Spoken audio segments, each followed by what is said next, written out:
ಶರಣರ ಕಳೆದ ಅವರು ಒಂದು ಕೈಲಾಸದಿಂದಲೇ ಮಹಾ ಒಂದು ಶಕ್ತಿಯನ್ನು ಪಡೆದುಕೊಂಡು ಬಂದಿರ್ತಾರೆ.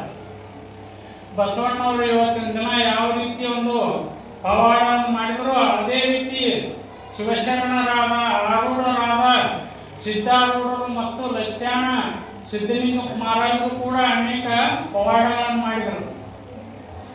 ಒಮ್ಮೆ ಸಿದ್ಧಾರೂಢರು ತಮ್ಮ ಮಠದಲ್ಲಿ ಕುಳಿತಿದ್ರು. ಆ ಸಿದ್ಧಾರೂಢರ ಒಂದು ಪ್ರತೀತಿಯನ್ನ ಲಚ್ಚಾಣ ಸಿದ್ದಪ್ಪನವರು ಕೇಳಿ ನಾನು ಕೂಡ ಅವರನ್ನು ಹೋಗಿ ಭೇಟಿ ಆಗ್ಬೇಕಂತ ಮನಸ್ಸಿನಲ್ಲಿ ಸಂಕಲ್ಪ ಮಾಡಿದರು. ಮಾಡಿದಾಗ ಸಿದ್ಧಾರೂಢರಿಗೆ ದಿನನಿತ್ಯ ಸಾವಿರಾರು ಜನ ಪಾಳೆ ಹಚ್ತಿದ್ರು. ಅವ್ರು ನಮಸ್ಕಾರ ಮಾಡ್ಲಿಕ್ಕೆ, ಅವರ ಆಶೀರ್ವಾದ ಪಡೆಯಲಿಕ್ಕೆ ಸಾವಿರಾರು ಜನ ಪಾಳೆ ಹಚ್ತಿದ್ರು.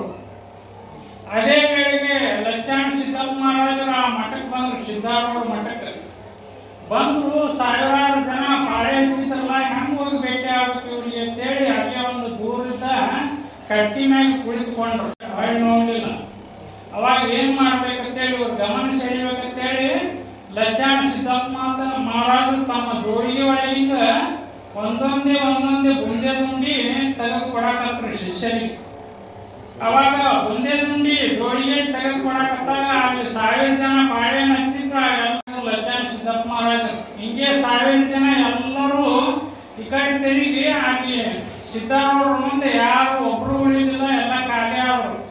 ಅವಾಗ ಸಿದ್ಧಾರೂಢರಂದ್ರು ಏನು ಆದ್ರು ಒಂದು 1000 ಜನ ಪಾಳೆ ಹಚ್ಚಿದ್ರಲ್ಲ ಏನು ಆದ್ರಂತ ಒಬ್ಬ ಶಿಷ್ಯನನ್ನು ಕೇಳಿದ್ರು. ಕೇಳಿದಾಗ ಅಲ್ಲಿ ಒಬ್ರು ಯಾರೋ ಒಂದು ಸನ್ಯಾಸಿಗಳು ಶರಣರು ಬಂದಾರ್ರಿ. ಅವ್ರು ಕಟ್ಟಿ ಮ್ಯಾಗ ಕೂತು ತಮ್ಮ ಜೋಡಿಗೆ ಒಳಗಿಂದ ಒಂದೊಂದು ಮುಂದೆ ದುಂಡಿ ಕೊಡಕತ್ತಾರ. ಇದ್ದಿದ್ದ ಪಾಳೆ ಎಲ್ಲ ಅಲ್ಲಿ ಹಚ್ಚಾರ ಅಂತ ಹೇಳಿ ಹೇಳುವಂತಾರ.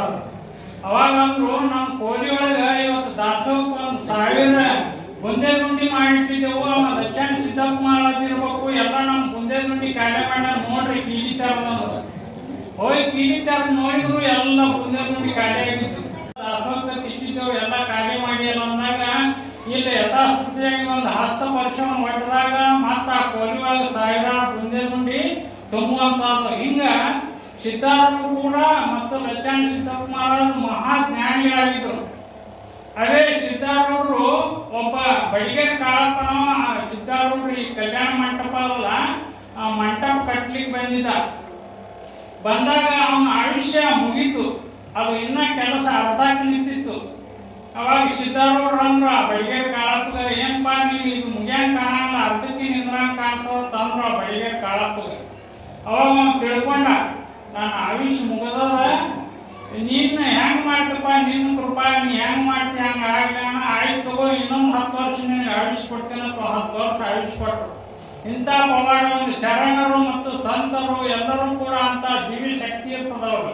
ಆ ಪರಮಾತ್ಮನಿಂದಲೇ ಅಂತ ಶಕ್ತಿ ಪಡ್ಕೊಂಡಿರ್ತಾರ. ಸಂದರ್ಭಾನುಸಾರ ಅವರು ಅಂತ ಪವಾಡಗಳನ್ನು ಮಾಡ್ತಾರ. ಆ ಪವಾಡದಿಂದ ಅವರು ಪ್ರಖ್ಯಾತರಾಗ್ತಾರ. ಅಂತ ಶರಣರ ಒಂದು ಸತ್ನುಡಿಯನ್ನು ದಿನನಿತ್ಯ ನೀವು ಕೇಳಿ ಪುನೀತರಾಗಬೇಕು. ಇಲ್ಲಿಯವರೆಗೆ ಪೂಜರು ನಮ್ಮ ನಿಮ್ಮನ್ನು ಉದ್ದೇಶಿಸಿ ಅಮೃತವಾಣಿ ನುಡಿದಂತಹ ಪೂಜರ ಪಾದಾರಗಳಿಗೆ ಶಿರಸಾಷ್ಟಾಂಗ ನಮಸ್ಕಾರವನ್ನು ಸಮರ್ಪಿಸಿ, ತಾಯಂದರೆ ಅಣ್ಣ ತಮ್ಮಂದರೆ ಇವತ್ತಿನ ಪ್ರಸಾದ ಬಸಮ್ಮ ಅಡ್ಡಕ್ಕೆ ಗೊತ್ತಿಲ್ಲ, ನಮಗೆ ಬಜ್ಜಿ ಅನ್ನುತ್ತೇವೆ. ಆ ಬಸಮ್ಮ ಇವತ್ತು ಎಲ್ಲರಿಗೂ ಆ ಮಹಾಪ್ರಸಾದ ಆ ಬಸಮ್ಮನೇ